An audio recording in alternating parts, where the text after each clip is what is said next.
Азыркы кыйчалыш кырдаалда кирди чыкты маселеси кыйнап жатабы?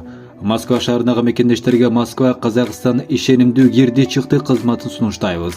Биздин тажрыйбалуу айдоочулар жана таза тыккан унааларыбыз кызматыңыздарда. Биздин дарек метро Серпуховская саат 1-ден 9-га чейин унаалар күн сайын каттап турат. Байланыш номерлер: Адилет мырза 8925 806 4393. 24 саат бою байланыштабыз. Ойлонбой чала бериңиздер. Коопсуздук биринчи орунда.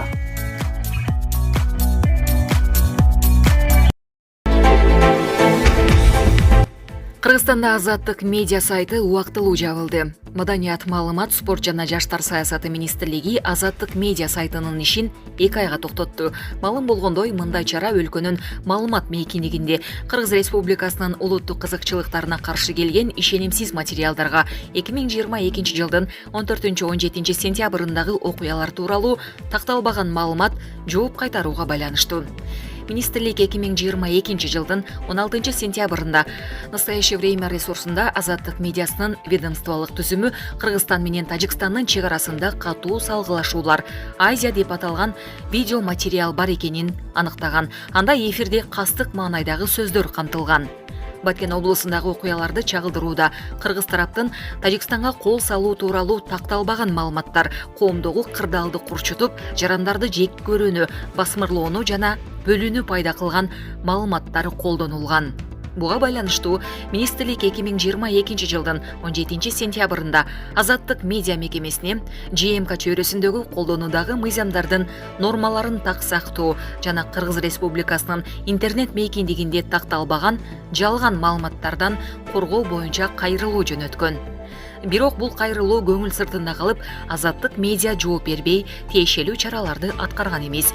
Андыктан министрлик так эмес, жалган маалыматтардан коргоо жөнүндө Кыргыз Республикасынын мыйзамынын 3-беренесинин 3-бөлүгүнө ылайык 2022 жылдын 24 октябрындагы номер 12-36873 катын суроо талап боюнча 24 сааттын ишинде мекеме көрсөтүлгөн материалды алып салуу Азаттык медиасына жөнөткөн. Министрликтен келген катка Азаттык медиа мекемесинин сайт тиешелүү чараларды көрүп, аталган материалды өз платформасынан алып салуу боюнча техникалык иштерди жүргүзүп жатканы тууралуу жооп келген. Бирок ушул күнгө чейин бул видео өчүрүлбөй элек. Жогоруда баяндалгандардын негизинде сайттын же сайттын баракчасынын ээсинин аракеттерине даттануу, такталбаган жалган маалыматтарды алып салуу жана такталбаган жалган маалыматтарды таратууга байланыштуу сайттын же сайттын баракчасынын ишин убактылуу токтотуунун тартиби Кыргыз Республикасынын Министрлер кабинетинин 2022 жылдын 8 апрелиндеги 204 токтому менен бекитилген интернеттеги маалымат министрлик 2 Азаттык медиа веб сайттарынын хостинг, интернет провайдерлери жана байланыш операторлору тарабынан ишин убактылуу 2 айлык мөөнөткө токтотуу жөнүндө чечим кабыл алды. Эске салсак, буга чейин Азаттык, Кактус медиа жана Клубту жабуу талабы коюлган митинг өткөн. Булак Назар Ньюс KG. Президент эртең Казакстанга иш сапары менен барат. Президент Садыр Жапаров эртең 27 октябрда Казакстанга иш сапары менен барат. Бул тууралуу президенттин маалымат кызматынан кабарлашты. Маалымдалгандай, сапардын алкагында мамлекет башчысы Астана шаарында Борбор Азия жана Европа биримдиги өлкөлөрүнүн лидерлеринин биринчи жолугушуусуна катышат. Анда Борбор Азия жана Европа биримдиги өлкөлөрүнүн лидерлери саясат, соода, транспорт, экология, коопсуздук чөйрөсүндөгү жана башка эл аралык айдыңдын күн тартибинде турган актуалдуу темалар боюнча кызматташуу маселелери талкууланат. Мындан тышкары Садыр Жапаров жогорку деңгээлдеги бир катар эки тараптуу жолугушууларды өткөрөт. Иш сапарынын алкагында ошол эле күнү кечинде президент Садыр Жапаров Кыргызстандын Казакстандагы маданият күндөрүнүн ачылыш аземине катышат деп айтылат маалыматта. Булак Супер KG. Макул эмеспиз. ДНК жансыз дене дайынсыз жоголгон Дастан Анарбеков экенин тастыктады. Коңшу Тажикстандын кол салуусунан улам дайынсыз болуп жаткан Дастан Анарбековго таандык делген жансыз дененин ДНК тести дене Дастан Анарбековго таандык экенин көрсөттү. Бул тууралуу Супер KG порталына Дастан Анарбековдун апасы Сауле Иманалиева билдирди. ДНК тесттин жыйынтыгы чыкты. Тесттин жыйынтыгы жансыз дене уулумдук экенин тастыктаптыр. Бирок биз буга макул эмеспиз. Бизди официалдуу чакырып, анан ДНК тесттин жыйынтыгын көргөзүшкөн жок. Жолдошум гана тергөөчү чалса келиңиз деп барса, андан кийин гана ДНК тест чыкканын айтыптыр. Жолдошумдан канды 21 сентябрь күнү алышыптыр. Бирок кан 6 октябрда жөнөтүлгөн. Канды сактоо мөөнөтү 3 эле күн болот да. Ошондуктан биз бул ДНК тесттин жыйынтыгына макул эмеспиз, деди Сауле Иманалиева.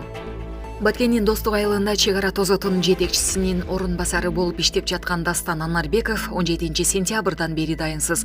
Мындан улам уулун жоготкон эне Кыргызстандын Тажикстандагы элчилигине уулун Тажикстандан издеп берүү өтүнүшү менен кайрылган. Булак Супер Кежи.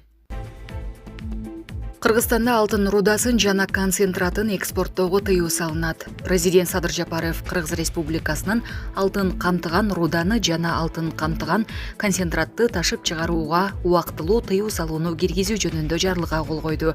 Бул тууралуу президенттик аппараттан кабарлашты.